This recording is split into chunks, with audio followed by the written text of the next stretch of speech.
stealing that idea, by the way. Combat maneuver of the week. Yeah. Yeah. I'm stealing that. Yeah, it's good. Yeah, lead by example. You know, just punch him in the face with it, and then they'll be like, "Well, come on." If we were to include a comprehensive agency building tool in Spycraft Third that worked just like, although maybe not as complicated as, dense as I should say, because there's a lot of options, in Fantasycraft's Foes chapter, how many of you would use it? Whoa, there's a. That's what I thought. Everybody. Okay, excellent. What do you want to see in that? The ability to let players help the construction, help out constructing the agency, let them build it how they want it to be in the end. Okay. Yeah. More collaborative during the campaign construction, or more their characters in play? Bit of both. Okay. Yeah. So you could leave things purposely vague and then fill it in later during the game. It's like, oh, this is the secret shark tank that we never told you about before. But here it is now that you actually... Yeah, it's that convenient cue, you know, it's here because you need it sort of thing. Some of those special features that certain players can take ownership of, yep, I did that, that's my contribution. Okay. You know, really almost personifies, takes part of their character in the organization. Right, okay. I was going to say I agree completely because in our campaign, the hitman, who happened to be kind of the prime worker, his hideout's the meatpacking facility. So every time something else needs to be there, I'm just like, okay, well, you have to buy another one of those shipping crates that you set on the back of big truck, and they just modify it for you. It's like, okay, that's the freezer where you stick dead bodies that you need to get rid of, and that one over there you can shoot guns in and stuff. Nobody can hear you, you know. It's like, oh, every time there's a new thing you need, it's like, okay, well, you take out 12 grand to have the agency give you another container. So if there was a way to streamline that, maybe in 3, you know, you get this many armor picks from the agency, this many, whatever. Okay, great. Sort of layers within layers. Yeah, so that the characters at the beginning have a role to play in helping you create the agency, but they don't know everything about the agency because obviously they're very low level. Yeah. And as they develop, they peel away the layers and they find out more and more, and they have a role in that too. So if they want the container modified to hold the bodies in frozen storage, well, yeah, it's always been there, but it's only now that you've got clearance to know about it, sort of thing. Yeah. Or even secret agendas that the agency has that they didn't know about, say, like an alias. Yeah, actually, on that exact same thing. Section 1 started off as just one thing, and you find out there are other sections in the Overwatch and the whole thing. Right. Yeah, same with you were saying, like building the agency. I had already written up that was like, you know, I was like, dude, you're going to want to well-round your character because, you know, you're aware that at some point they're going to make you a mole. It's like, you know, you're a cleaner now, then you'll be, you know, professional, and then now you have to be a mole. Now you're going to go underground for a while. You know, you can't just go, oh, I'm going to go shoot them and come home.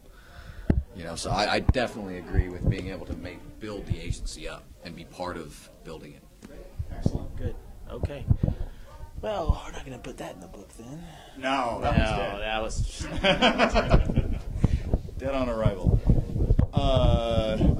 Yeah. Actually, while I'm formulating the next question, we had a couple of questions last year that I wanted to follow up on. So there were questions about artists and what they're going to be doing for us. I am very happy to announce that Ben McSweeney is going to be doing the Spellbound cover.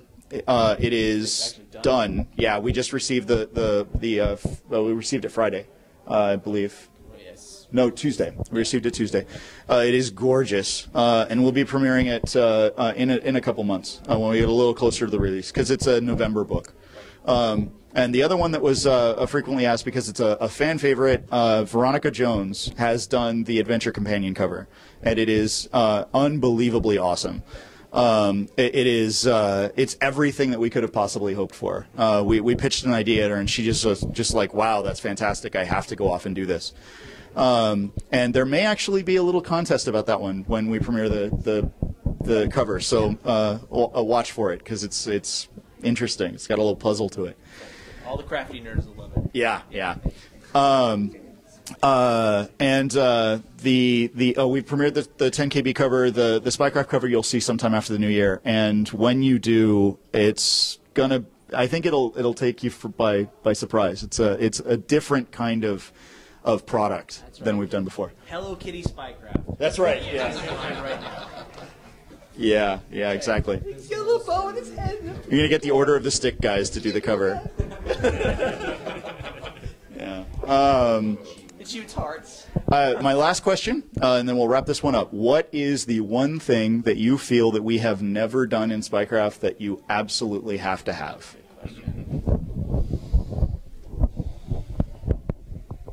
Feel free to brainstorm this one for a bit.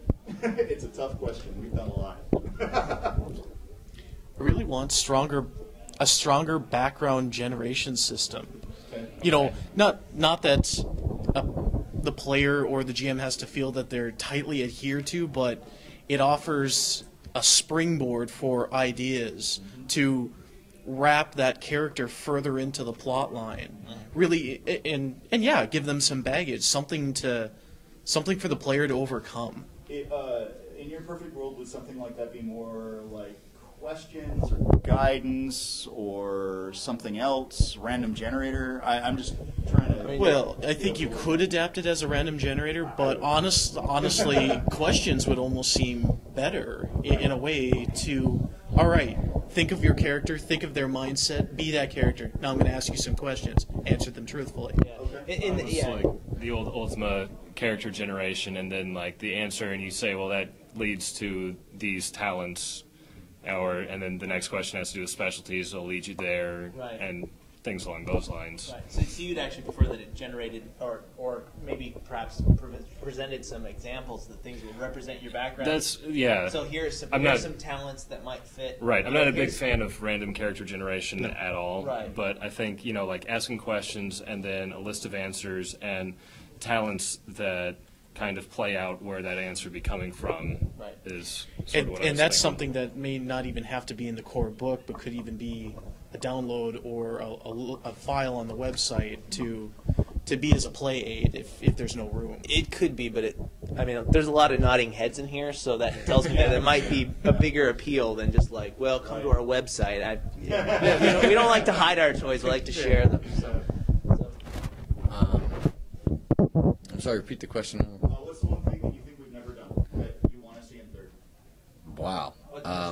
Actually, I was thinking really most of the things